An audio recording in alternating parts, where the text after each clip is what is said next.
Jai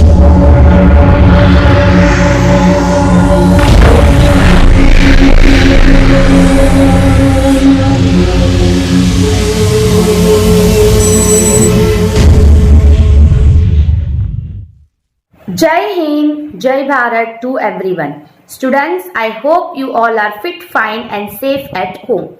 Welcome to our online education. Myself Sengundar Sulakshna and I will be teaching you economics. So students, today we are here to see standard 11th economics chapter number 3 demand. As you all know, we have already seen few parts of this chapter. So today we are here to see the part 5 of the chapter. So students, before moving to the today's current portion, let us have a short summarization of the topic that we have seen on the previous video.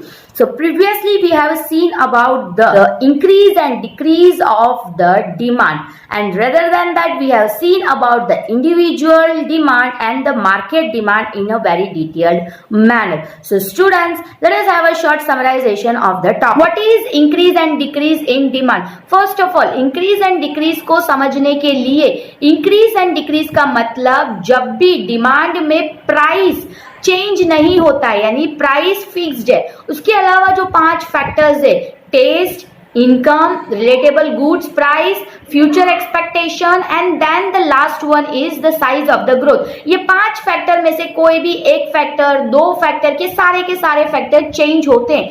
उस reason की वजह से demand जैसे high या लो होता है उसे increase and decrease बोला जाता है डिमांड कर्व के अंदर. इन शॉर्ट प्राइस स्टेबल रहता है. नेक्स्ट हमने उसका एक टेबल देखा. टेबल में हमने price of a particular product और उसका डिमांड देखा. प्राइस हमने देखा 3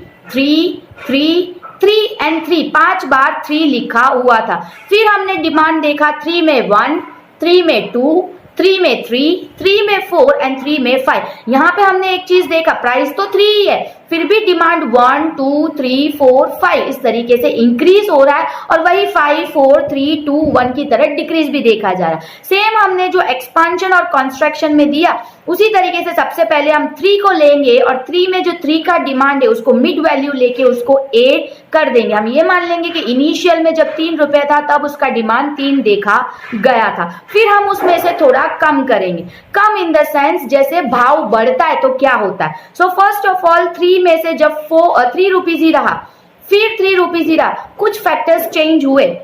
ठीक है, जैसे हमने सोच लिया कि इंसान का इनकम चेंज हुआ, इनकम कम आने लगा, या हम ये बोल सकते हैं कि रॉ मटेरियल के भाव बढ़ने लगे तो लोगों के पास मंदी चल रही है. तो ऐसे कोई सिचुएशन में 3 में से डिमांड 2 में गया, 2 में से 1 में गया. सो हम ये बोल सकते हैं लोगों को ये लग रहा था कि फ्यूचर में इसका भाव कम होगा तो वो कम डिमांड करते, तो उस वजह से वे 3 में से 2, 2 में से 1, यानी प्राइस तो 3 ही है बट डिमांड अचानक से 3 से 2, 2 से 1 हुआ, तो इसे बोला जाएगा डिक्रीज इन डिमांड. वही वापिस हमें इनिशियल 3 लेना है, 3 में 3 का डिमांड, फिर हमें वो प्राइस देखना है 3 और 3 ही है बट अचानक से डिमांड कुछ फैक्टर्स चेंज हुए, यानी एक इंसान का इनकम बढ़ गया.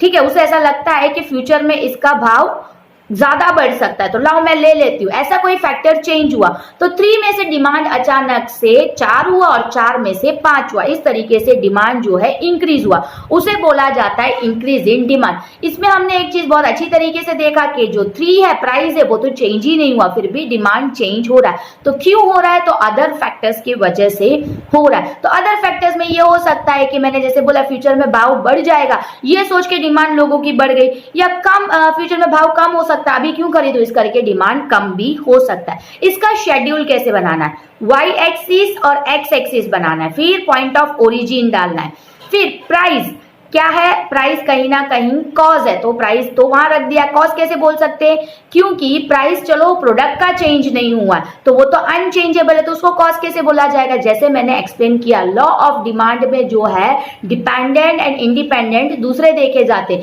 बट वही लॉ ऑफ डिमांड जहां काम नहीं करता है वहां डिपेंडेंट एंड इंडिपेंडेंट अलग होता है. सो यहाँ पे इंडिपेंडेंट हम कहीं ना कहीं जो है प्राइस को बोल सकते हैं और डिमांड जो है डिपेंडेंट है बट वो लॉ ऑफ डिमांड पे. तो यहाँ तो डिपेंडेंट क्या है, तो डिपेंडेंट तो कुछ भी नहीं है, तो इंडिपेंडेंट क्या है, तो डिमांड है। क्यों? क्योंकि अदर फैक्टर्स की वजह से। सो इन शॉर्ट वाई एक्सिस में आपको प्राइस रखना है और एक्स एक्सिस में आपको क्या रखना है, तो एक्स एक्सिस में आपको रखना है डिमांड।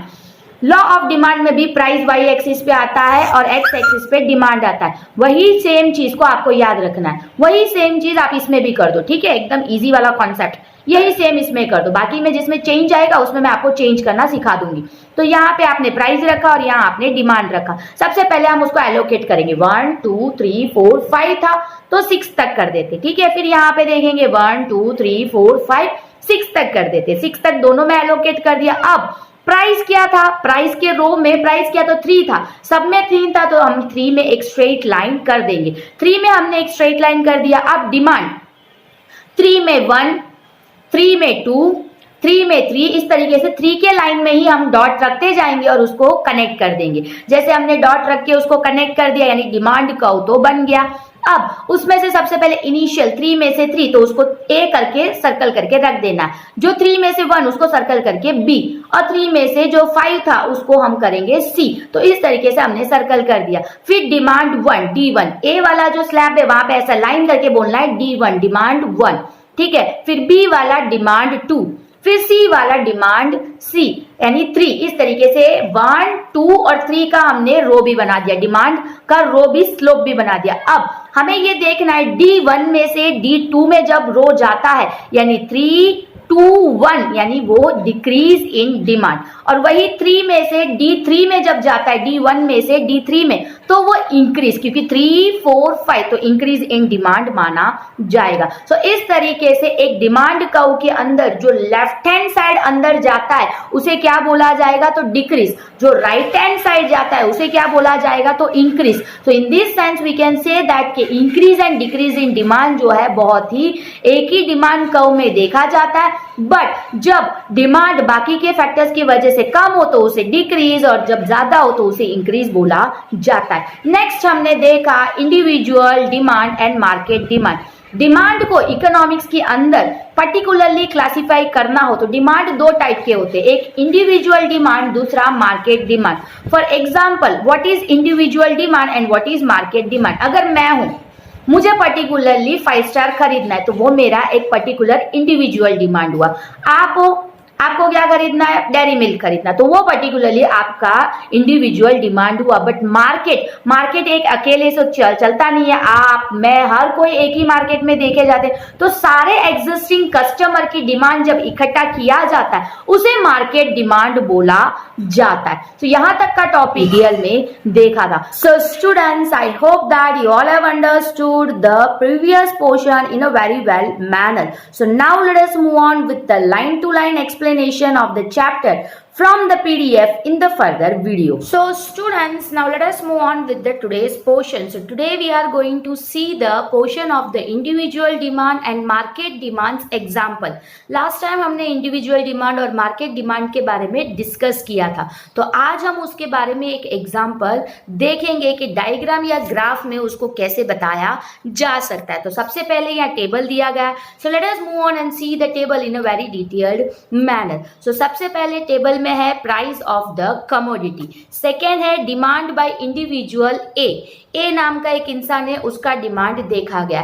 फिर है demand by B, individual B का कितना डिमांड है ये देखा जाता है। फिर इंडिविजुअल सी, हम ये मान लेते ए एक इंसान है, बी एक इंसान है और सी एक इंसान है, इनका सबका अपना एक खुद का अलग अलग डिमांड क्या है उसे हम इंडिविजुअल डिमांड बोलते। तो इंडिविजुअल ए का, इंडिविजुअल बी का और इंडिविजुअल सी का दिया गया। अब टोटली उसका फोर्थ यानी मार्केट डिमांड में टोटली ए बी और सी तीनों को जब इकट्ठा करते तो मार्केट का डिमांड पता चलता है। तो ये तीनों को इकट्ठा करके मार्केट में कितना पोर्शन है इसके बारे में फोर्थ कॉलम दिया गया है। So price of a commodity, first portion है, प्राइस क्या है 10 रुपीज है। जब एक पर्टिकुलर यूनिट का पोर्शन 10 रुपीज का देखा जाता है तब इंडिविजुअल ए उसका एक डिमांड रखता है, इंडिविजुअल 2 बी जो है उसका 2 डिमांड रखता है और इंडिविजुअल सी जो है उसका 3 डिमांड रखता है। टोटल तीनों का टोटल करना है यानी कि प्लस करना है।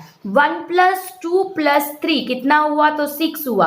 तो टोटल डिमांड मार्केट का कितना हुआ तो 6 हुआ, ये बोला जाता है। ये तो हुआ फर्स्ट प्राइस में।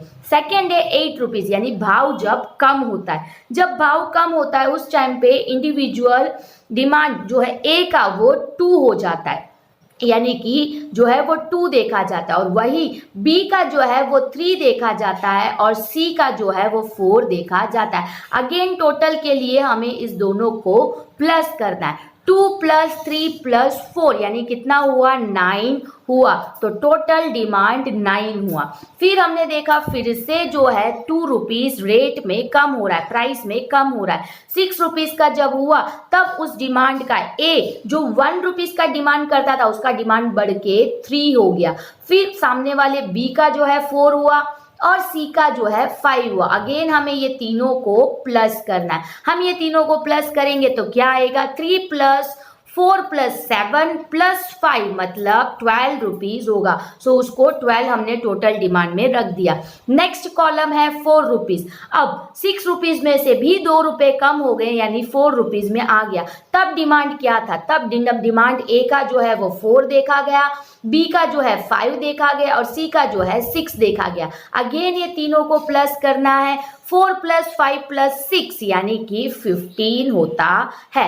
नेक्स्ट हम देखेंगे 2 रुपीज में, यानी डिमांड जो है प्राइस जो है पर्टिकुलर प्रोडक्ट का 2 रुपीज में आ गया, तब उसका डिमांड कितना देखा जाएगा।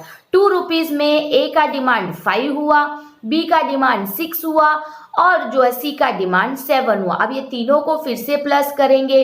5 + 6 11 + 7 18, तो टोटल डिमांड कितना हुआ तो 18 हुआ। सो इस तरीके से हमने क्या देखा तो कहीं ना कहीं जैसे भाव गिरता गया, यानी भाव जितना गिरता गया उतना ए बी सी तीनों का जो प्राइस है वो बढ़ता, यानी उसका तीनों का जो डिमांड है वो बढ़ता गया। तो यहाँ पे हम ये देख सकते हैं कि इसका प्राइस डाउन होना, डिमांड ए में जो है बढ़ोतरी दिखती है, डिमांड बी में जो है बढ़ोतरी दिखती है और इंडिविजुअल सी का भी डिमांड जो है इंक्रीज होता हुआ नजर आ रहा है। यानी कि इन शॉर्ट जब भी भाव गिरता है कोई भी इंडिविजुअल हो उसको ज्यादा खरीदने की कोशिश करता है। टोटल डिमांड भी ऑब्वियसली तीनों प्लस में है तो टोटल डिमांड भी इंक्रीज होता हुआ नजर आ रहा है। यहाँ पे हमने देखा टोटल डिमांड का पोर्शन, यानी कि एक इंडिविजुअल पर्टिकुलर ए का, बी का, सी का, तीनों का देखने के बाद उसका टोटल मार्केट डिमांड क्या है उसके बारे में डिटेल में देखा।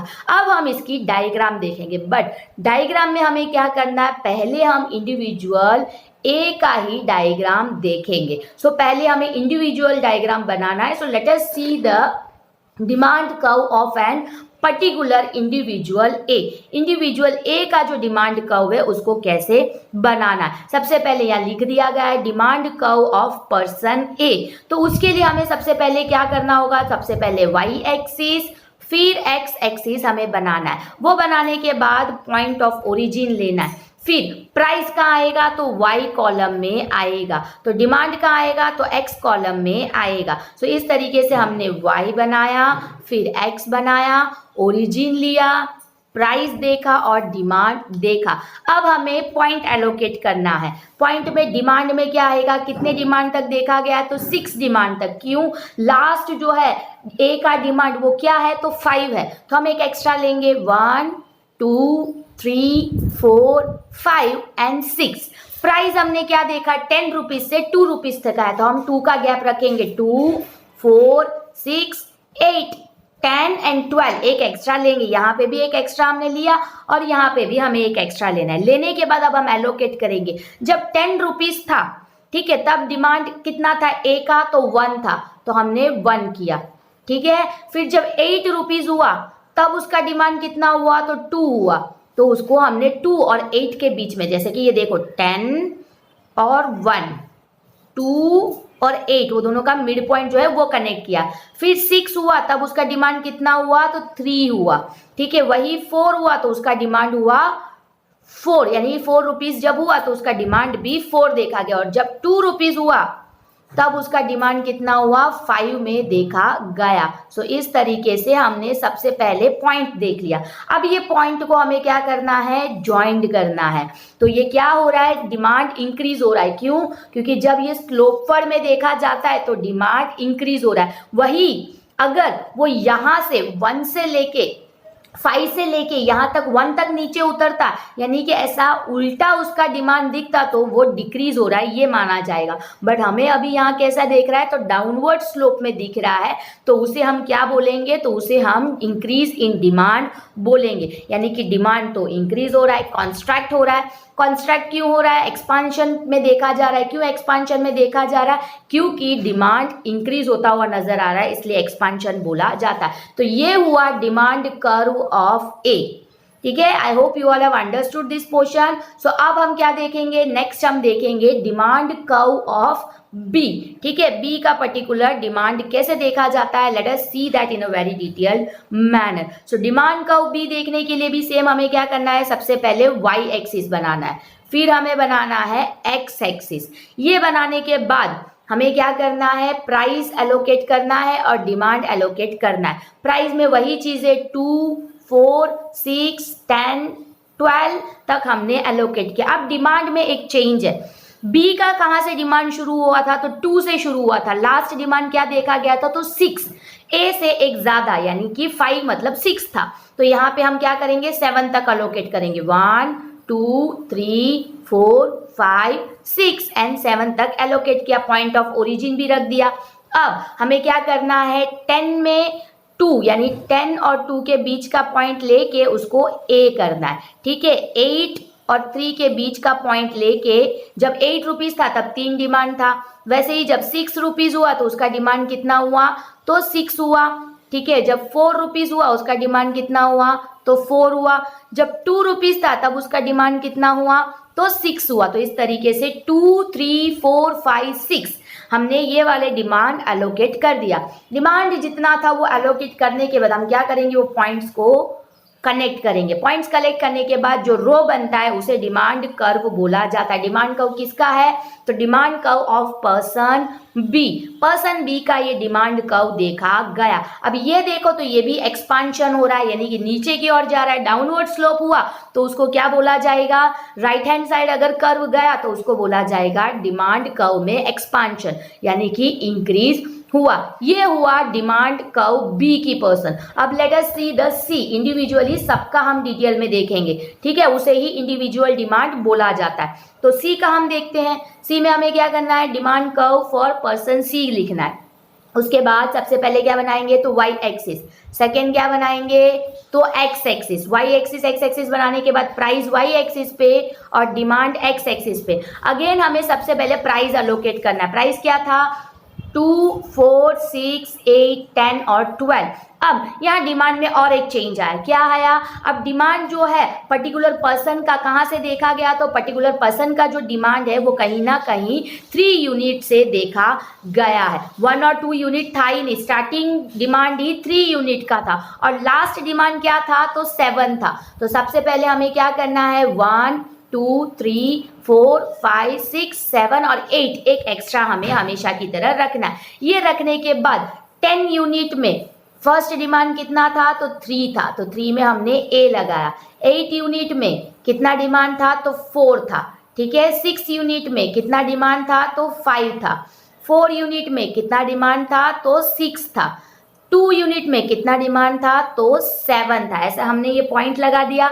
ये पॉइंट को हमें कनेक्ट करना है। ये पॉइंट को कनेक्ट करेंगे, ए टू ई को कनेक्ट करेंगे तो क्या बनेगा, डिमांड कर्व ऑफ पर्सन सी।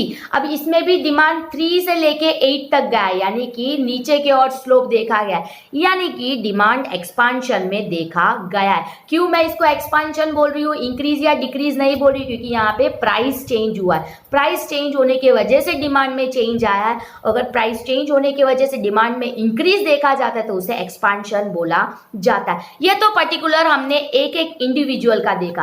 अब हम क्या करेंगे, टोटल देखेंगे। टोटल इन द सेंस हम तीनों का टोटल देखेंगे कि ए बी सी तीनों को मिला के मार्केट डिमांड कैसे बनाया जाता है। तो मार्केट डिमांड के लिए हमें सबसे पहले लिखना है मार्केट डिमांड कर्व। हमें वाई एक्सिस बनाना है, एक्स एक्सिस बनाना है। बनाने के बाद आपको क्या करना है, सबसे पहले प्राइस और डिमांड एलोकेट करना है। अब प्राइस और डिमांड में आपको क्या करना है, 2, 4, 6, 8, 10 और 12 आपने डिमांड एलोकेट किया। अब सबसे पहले हमने ए बी सी तीनों को प्लस करके क्या किया था, टोटल निकाला था। उस टोटल को हम मार्केट डिमांड बोलते। तो वो कितना था, पहले 6 था, ठीक है, 1 + 2 + 3 तो कितना हुआ 6। नेक्स्ट था 2 + 3 + 4 तो क्या हुआ 9। तो 6, 9 इस तरीके से बढ़ता गया और लास्ट हमने क्या देखा, तो 18 का डिमांड टोटली देखा था। तो अब हम यहाँ पे क्लास क्या लेंगे, 5 का डिफरेंस क्लास लिया है। तो हम डिमांड में 5, 10, 15 और 18 हमने ले लिया। सबसे पहले जब 10 रुपीज था तो फर्स्ट डिमांड क्या था, तो फर्स्ट डिमांड 6 का था, तो हमने इसको 6 में अलोकेट किया, ठीक है। सेकेंड जब 8 रुपीज हुआ तब उसका भाव कितना हुआ, तब उसका भाव हुआ 9, तो सेकेंड हमने 9 में किया, ठीक है। 6 रुपीज हुआ तब उसका डिमांड कितना हुआ, तब उसका डिमांड हुआ 12, तो 12 को हम क्या करेंगे, सी अलोकेट करेंगे। 4 रुपीज था तब उसका डिमांड कितना हुआ, तब उसका डिमांड हुआ 15, तो हम डी जो है 15 में करेंगे। वही 2 रुपीज था तब उसका डिमांड कितना हुआ, ई, तो 18, तो 18 को वहां पे अलोकेट करेंगे। तो टोटल डिमांड क्या था, 6, 9, 12, 15 और 18, उसको हमने एलोकेट किया, उसको हम कनेक्ट करेंगे। तो ये कर्व जो बना, इस कर्व को क्या बोला जाएगा, तो मार्केट डिमांड कर्व बोला जाएगा। सो इस तरीके से इंडिविजुअल और मार्केट का डिमांड कर्व बनता है। पर्टिकुलर एक एक इंडिविजुअल का भी कर्व बन सकता है और उस पर्टिकुलर इंडिविजुअल का जो बना है उसमें से हम क्या कर सकते हैं, तो मार्केट का भी डिमांड पता कर सकते। तो यहाँ पे खत्म होता है diagram. So let us have a short summarisation of the portion of the diagram. यहाँ पे उसका जो है थियरी दिया गया। I am going to read it out, listen it out carefully. The above schedule deposits the individual demand by consumer A, B and C. The summations of individual demand is shown as market demand. The individual demand curves are shown as demand curve of A, demand curve of B and demand curve of C in separate diagram above, and the market demand is shown as the separate diagram. The above diagram also demonstrates that all the three individual curve of A, B and C consumer are downward sloping, so is the market curve. तो ऊपर सबसे पहले हमने schedule देखा। Schedule में हमने क्या देखा, तो इंडिविजुअल ए, बी और सी का जो है पर्टिकुलर अपना अपना डिमांड क्या है उसके बारे में हमने देखा। उसके बाद तीनों को टोटल, समेशन मतलब टोटल किया। जब तीनों को टोटल किया तो मार्केट डिमांड हमें मिला। तो इंडिविजुअल डिमांड का कर्व हमने सबसे पहले अलग बनाया, कर्व ए, कर्व बी और कर्व सी। अब तीनों डायग्राम अलग बनाने के बाद टोटल जो हमने निकाला उसका मार्केट डिमांड करके अलग एक डायग्राम बनाया। अब सारे डायग्राम में कर्व हमें कैसे देखने को मिला, तो डाउनवर्ड यानी एक्सपांशन की ओर देखने को मिला। इसीलिए हमारा मार्केट का भी कैसे देखने मिला, डिमांड का कर्व, तो मार्केट का भी डिमांड कर्व जो है वो एक्सपांशन में देखा गया। सो इस तरीके से कहीं ना कहीं जो है हमने इंडिविजुअल डिमांड और मार्केट डिमांड के बारे में डिटेल में देखा। सो नेक्स्ट है electricity of the demand. So students, आज का टॉपिक यहाँ तक रहेगा। I hope you all have understood the portion in a very well manner. So now let us move on with a short summarisation of the topic that we have seen today. So students, I hope that you all have understood the today's portion in a very well manner. So today we have seen about the individual demand and the market demand. उसका schedule और diagram के बारे में हमने detail में देखा. First of all schedule के बारे में हम डिस्कस करेंगे, then we will see about the diagram discussion in a very detailed manner. So students, let us move on with the short summarisation of the topic that we have seen. So first of all बात करें तो demand schedule का. Demand schedule में हमें particular product का price दिया गया था. प्राइस चेंज हो रहा था, जैसे 10 रुपीज में से 8 रुपीज, 8 रुपीज में से 6 रुपीज, 6 रुपीज में से 4 रुपीज और 4 रुपीज में से 2 रुपीज तक का प्राइस डाउन होता हुआ नजर आया. इसका इंपैक्ट एक इंडिविजुअल डिमांड में और ओवरऑल मार्केट में कैसे पड़ता है उसके लिए हमें ये शेड्यूल दिया गया था. तो डिमांड इंडिविजुअल के अंदर यानी ए इंडिविजुअल, बी इंडिविजुअल और सी इंडिविजुअल, ऐसे 3 लोगों का इंडिविजुअल डिमांड बताया गया। फर्स्ट ऑफ ऑल हम ए का देखेंगे। जब प्राइस 10 था तब उस पर्टिकुलर इंसान का डिमांड 1 था। जब वो 8 हुआ तो उसने 2 खरीदा। जब वो 6 हुआ तब उसने 3 खरीदा। जब वो 4 हुआ तब उसने 4 खरीदा। और जब वो 5 हुआ 2 रुपीज हुआ तब उसने 5 खरीदा। इस तरीके से जैसे जैसे भाव गिरता गया वैसे वैसे डिमांड ए का जो है वो बढ़ता गया। फिर हमने इंडिविजुअल डिमांड बी का देखा, क्या डिमांड है। सो इंडिविजुअल बी की डिमांड की बात करें, जब वो 10 रुपीज था तब वो 2 खरीदता था। जब वो 8 रुपीज हुआ तब उसने 3 खरीदा। जब वो 6 रुपीज हुआ तब उसने 4 खरीदा। जब वो 4 रुपीज हुआ तब उसने 5 खरीदा। और जब वो 2 रुपीज हुआ तब इसने 6 खरीदा था। सो इस तरीके से इंडिविजुअल बी का भी डिमांड जैसे जैसे प्राइस गिरता जा रहा है वैसे वैसे बढ़ता गया। नेक्स्ट हमने देखा इंडिविजुअल सी का डिमांड। इंडिविजुअल सी की डिमांड की अगर हम बात करते, जब 10 रुपीज था तभी उसने 3 खरीदा था। जब वो 8 रुपीज हुआ तब उसने 4 खरीदा। जब वो 6 हुआ तब उसने 5 खरीदा। जब वो 4 रुपीज हुआ तब उसने 6 खरीदा। और जैसे ही वो 2 रुपीज आया तब उसने 7 खरीदा। सो इन दिस सेंस इंडिविजुअल सी का भी डिमांड धीरे धीरे प्राइस डाउन होने के साथ बढ़ता गया। फिर हमने देखा total market demand. Total market demand यानी इंडिविजुअल ए, बी और सी पर्टिकुलर प्रोडक्ट को मार्केट में से ही खरीदते, तो तीनों को इकट्ठा, एग्जिस्टिंग जितने कस्टमर है सबको इकट्ठा करोगे तो मार्केट डिमांड बढ़ेगा। सो जब 10 रुपीज था तो इंडिविजुअल ए का डिमांड 1 था, बी का 2 था और सी का 3 था। सो 1 + 2 + 3 कितना होता है, तो 1 + 2 + 3 तो 6 होता है। तो 6 जो है टोटल मार्केट डिमांड माना गया। नेक्स्ट जब वो 8 रुपए में आया तो इंडिविजुअल ए का जो डिमांड था 2 था, इंडिविजुअल बी का जो डिमांड था 3 था और इंडिविजुअल सी का जो डिमांड था तो 4 था। तो टोटल कितना हुआ, 9। तो टोटल मार्केट डिमांड 8 रुपीज में 9 देखा गया। फिर हमने देखा थर्ड क्वेश्चन, थर्ड यानी जब 8 रुपीज में से 6 रुपीज में आया तब इंडिविजुअल ए का डिमांड 3 देखा गया। ठीक है, तब बी का जो डिमांड है 4 देखा गया। ठीक है, 4 देखा गया, तो यहां तक हुआ। फिर जो सी का है वो 5 देखा गया। तो टोटल कितना हुआ, 3 + 3 6, 6 + 6 इट इज 12। तो 12 मार्केट डिमांड देखा गया। उसी के बाद नेक्स्ट जब 6 रुपीज से भी भाव कम हुआ, 4 रुपीज हुआ, तब इंडिविजुअल ए का डिमांड 4 देखा गया था। ठीक है, 1 2 3 4। फिर बी का डिमांड जो है 5 देखा गया था, 1 2 3 4 5 देखा गया था। और इंडिविजुअल सी का डिमांड 6 देखा गया था, 1 2 3 4 5 6। तो टोटल कितना होता है, तो 15 डिमांड मार्केट का देखा गया था। उसी तरीके से जैसे द पोर्शन ऑफ 2 रुपीज यानी कि 4 रुपए में से भी मार्केट में भाव कम हुआ, तब जो पोर्शन ऑफ द ए का जो डिमांड था वो 5 था, यानी कि 1 2 3 4 5। और जो डिमांड बी का था वो कितना था, तो 6 था। तो वो यहां तक यानी कि 1 2 3 4 5 6 यहां तक देखा गया।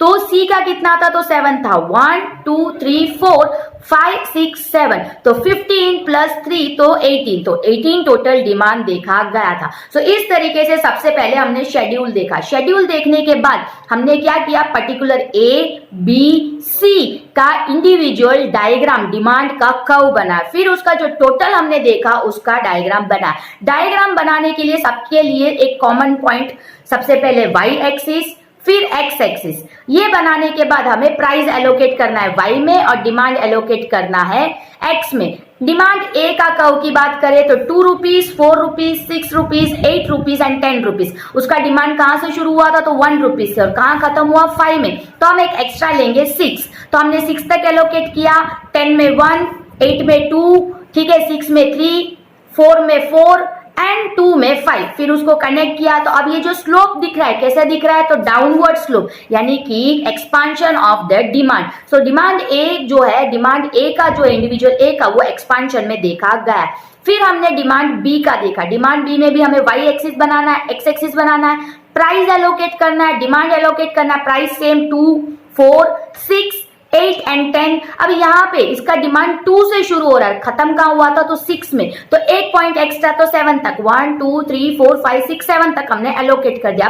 10 में कितना डिमांड था, तो 2, 8 में कितना था, तो 3, 6 में कितना था, तो 4, तो 5 में कितना था, तो 5, 6 में सॉरी 4 में कितना था तो 5, तो 2 में कितना था तो 6। तो इस तरीके से ये सबको कनेक्ट करना पड़ेगा। जैसे इसको कनेक्ट करेंगे तो डिमांड कर्व बी का कैसा था, वो भी एक्सपांशन में डाउनवर्ड स्लोप में था, इसलिए एक्सपांशन में देखा गया। फिर हमने देखा डिमांड कर्व सी की बात करें तो सबसे पहले वाई एक्सिस फिर एक्स एक्सिस। तो इसका डिमांड कहां से शुरू हुआ था तो 3 से शुरू हुआ था और खत्म कहां पे हुआ था तो 7 में खत्म हुआ था। तो हमें क्या करने का 8 तक का पॉइंट लेने का, तो 1 से लेके 8 तक का डिमांड का लाइन कर देना है और 2, 4, 6, 8 और 10 और 12, तो इस तरीके का प्राइस भी हमने एलोकेट कर दिया। अब हम क्या करेंगे, 10 में कितना था तो 3 का डिमांड, 8 में कितना था तो 4, 6 में कितना था तो 5, ठीक है, 4 में कितना था तो 6 और 2 में कितना था तो 7। फिर वापिस इसको कनेक्ट करो, वो सारे पॉइंट को कनेक्ट करोगे तो डिमांड कर्व ऑफ सी मिलेगा।